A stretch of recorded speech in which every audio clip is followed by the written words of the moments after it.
buenas noches, estimados estudiantes. El día de hoy nos toca ingresar a ver el tema número 11, que es saneamiento de tierras agrícolas.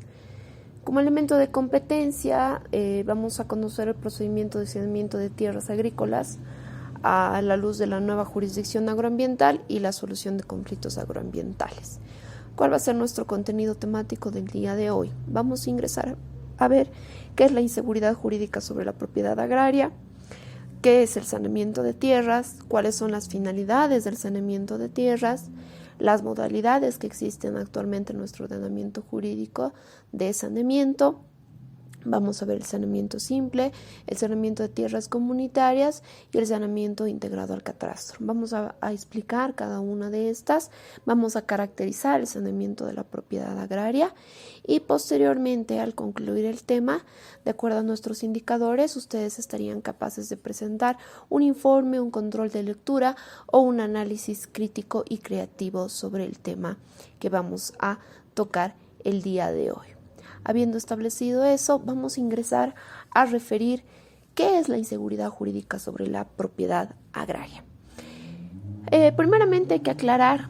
que conforme el artículo 397, parágrafo 3 específicamente de la Constitución Política del Estado, es que se empieza a hablar de lo que es el empleo sustentable de tierra dentro de lo que son las actividades productivas,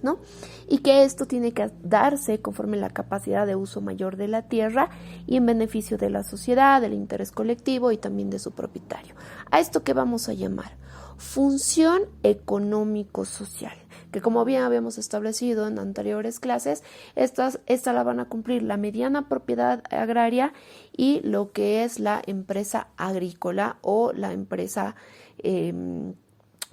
o lo que es la propiedad agraria como empresa agrícola en sí, Habíamos visto también que este cumplimiento de la función social va a tener ciertos elementos específicos con relación a cómo lo vamos a poder determinar en cuanto a su existencia, es decir, en su cumplimiento, Entonces, de acuerdo a lo que está estableciendo la norma, en el caso de la propiedad empresarial, esta va a estar lógicamente sujeta a una revisión continua para determinar el cumplimiento de la función social. En ese sentido, el artículo 398 de la Constitución Política del Estado ya está prohibiendo lo que es el llamado latifundio, es decir, la tenencia improductiva de la tierra. Por lo tanto, el no cumplir la función económico-social está relacionada a que estamos en una tierra que no está siendo trabajada, por lo tanto, es de carácter improductivo. Sobre esta misma línea, el parágrafo primero del artículo 401 del mismo texto constitucional ha señalado que el incumplimiento a la función económico-social o la tendencia latifundista de la tierra van a ser causales de reversión de la tierra. ¿Qué quiere decir? Que la tierra va a pasar al dominio de la propiedad del pueblo boliviano. ¿Por qué? Porque hemos visto que se está incumpliendo la función económico-social y por ende va a dar lugar a esa limitación de la propiedad agraria, que es el tema de la reversión. Bajo ese sentido es que se entiende que esta situación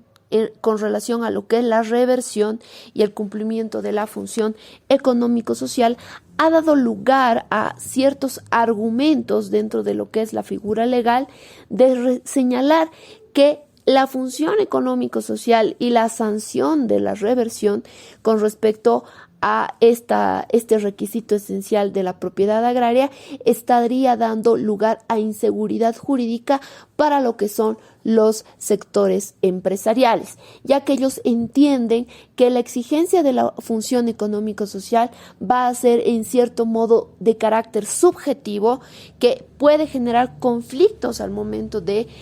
ser demostrada y que por lo tanto estaría dando lugar a la existencia de una inseguridad jurídica con respecto a lo que es el derecho a la propiedad privada. No nos olvidemos que el artículo 56 del mismo texto constitucional está reconociendo la existencia del derecho propietario y garantiza el propio siempre y cuando ésta cumpla la función social o en su caso específico la función social, ¿no? Entonces, sobre esta función económico-social, más que todo en nuestro país, esta postura de inseguridad jurídica la han señalado los propietarios empresariales de, lógicamente, grandes empresas agrícolas, que estarían señalando que esa exigencia del cumplimiento de la función social es difícil de probar, es subjetiva, es relativa y por lo tanto daría una inseguridad jurídica con respecto al ejercicio y a la protección de la propiedad agraria, ¿no? Entonces, sobre la base de esos argumentos de inseguridad jurídica, el tema de que no se pueda llegar a establecer si se cumple o no la función económico-social o la función social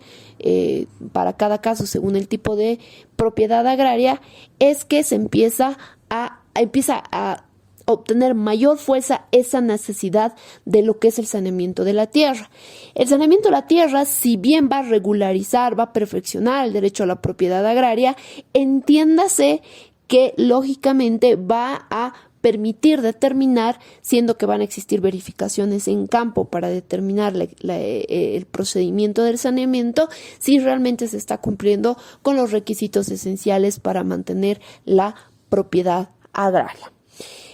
Bien, en ese entendido, el saneamiento de tierras entonces sería ese procedimiento técnico, jurídico, destinado a regularizar, a perfeccionar todo lo que es el derecho propietario agrario, ¿no? Y que lógicamente se va a ejecutar por la autoridad administrativa competente, en este caso el Instituto Nacional de Reforma Agraria, en relación a qué, a que esta competencia, esta atribución ha sido otorgada por el ordenamiento jurídico nacional agrario vigente, ¿no? Ahora, el saneamiento de tierras se puede dar, algo que debemos señalar entre sus características, que puede ser de oficio o a pedido de parte, es decir, la autoridad administrativa, el INRA, puede proceder al saneamiento de oficio, pero también puede ser a pedido de parte interesada. Ahora, ¿qué es lo que ha sucedido con respecto a la ley 1715? Como habíamos establecido en un inicio, cuando hemos visto la evolución histórica del derecho agrario en nuestro país, hemos podido ver de que ha existido distinta normativa que ha ido incorporando con el tiempo normativa agraria dentro de la regulación nacional, ¿no es cierto? Y ya con la ley 1715, que es la ley de reforma agraria, se establece ejecutar y concluir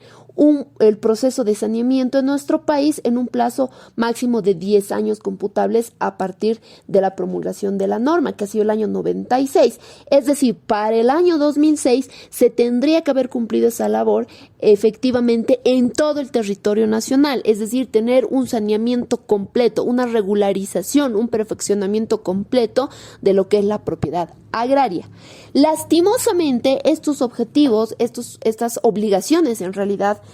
que se habían establecido con la ley 1715, a la fecha no se han llegado a cumplir. Estamos en el año 2020 y seguimos con un proceso de saneamiento agrario en nuestro país. Cuando se había establecido un máximo de 10 años, a la fecha, habiendo transcurrido ya más de 10 años, estamos con un proceso de saneamiento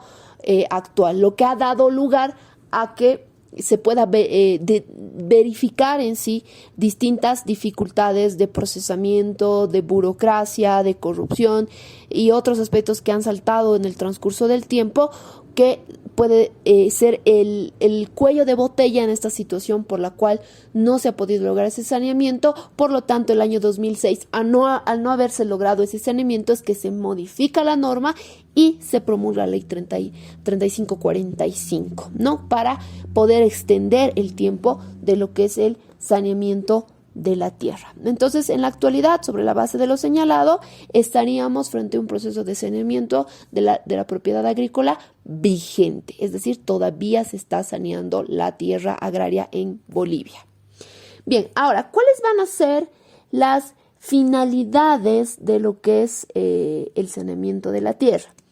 En primer lugar, va a ser la titulación de la tierra, es decir, que verificado el cumplimiento de la función económico-social o la función social específicamente, que están definidas en la normativa legal, se va a poder determinar lo que es la titulación de la tierra, ¿no? Entonces, la primera finalidad de lo que es el saneamiento es la titulación de la tierra.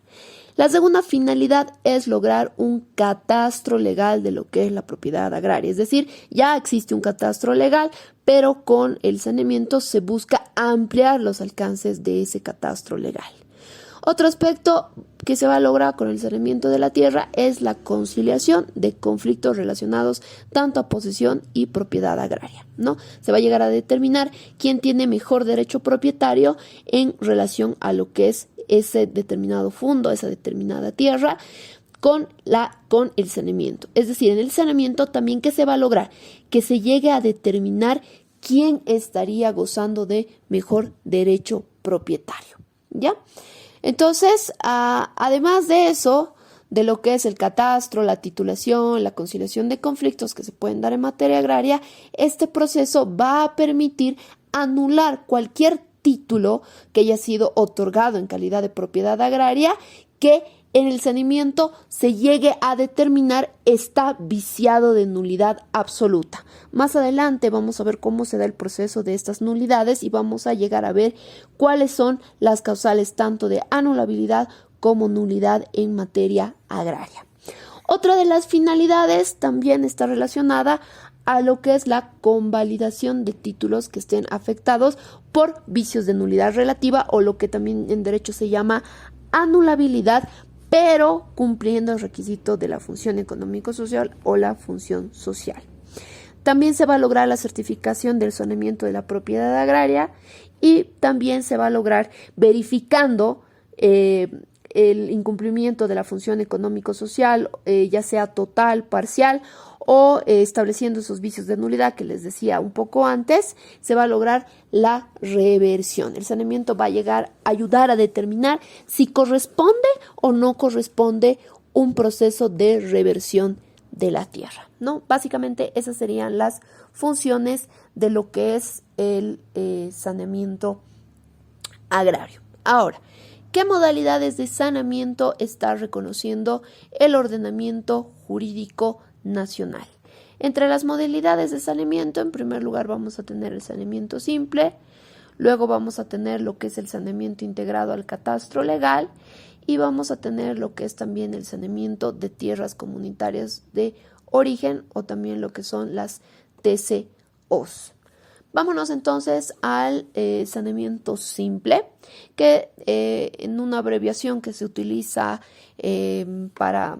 el sector agrícola, también es llamado como el SANSIM, ¿no? Es el saneamiento simple. Para que ustedes se acuerdan, saneamiento simple es igual a SANSIM. Y este va a tener dos variantes, que puede ser el saneamiento simple a solicitud de parte o puede ser el saneamiento simple de oficio. Cuando estamos hablando de este saneamiento simple a solicitud de parte, vamos a estar refiriendo a que va a ser una modalidad de saneamiento que se va a ejecutar por la solicitud de parte interesada en aquellas áreas no catastrales, es decir, que no están integradas al registro catastral, que no cuentan con un catastro y que lógicamente estarían para regularización en cuanto a el derecho propietario. Y cuando estamos hablando del saneamiento de oficio, o también llamado el SAM-SIM de oficio, va a ser cuando se detecte un conflicto de derechos propietarios en materia agraria, con relación, por ejemplo, a áreas protegidas, parques nacionales, reservas fiscales, reservas de biodiversidad u otras áreas que están clasificadas como áreas protegidas o restringidas de acuerdo a la norma legal. Y en ese sentido, ¿qué va a suceder? Que la autoridad administrativa, es decir, el Instituto Nacional de Reforma Agraria, en el ejercicio de sus atribuciones y competencias, va a proceder a realizar ese saneamiento simple, ¿no? Entonces, reiteramos, el saneamiento simple a solicitud de parte va a ser aquel que es demandado por la parte interesada. ¿Quién va a ser parte interesada? Va a ser el propietario individual que con la finalidad de regularizar su posesión, su derecho adquirido, va a solicitar a la autoridad administrativa que se realice el saneamiento. Para esta finalidad, lo que pasa por lo general en el saneamiento, que es a solicitud de parte, es que la parte interesada va a contratar a una empresa que esté destinada a realizar las pericias de campo para lograr el saneamiento simple. Más adelante, cuando veamos ya el procedimiento de saneamiento, en esta clase estamos dando una introducción básicamente a lo que es el proceso de saneamiento, pero ya cuando veamos a fondo lo que es el proceso de saneamiento, vamos a comprender lógicamente cuáles son cada uno de los pasos que se está dando de acuerdo a cada tipo de saneamiento, pero también considerando la posible existencia de conflictividad, la posible existencia de incumplimiento a la función económico-social o también a la función social, o incluso la conflictividad que puede darse con relación a aspectos de posesión sobre la propiedad agraria. Bien. Cuando estamos hablando del saneamiento integrado al catastro legal, o también llamado de manera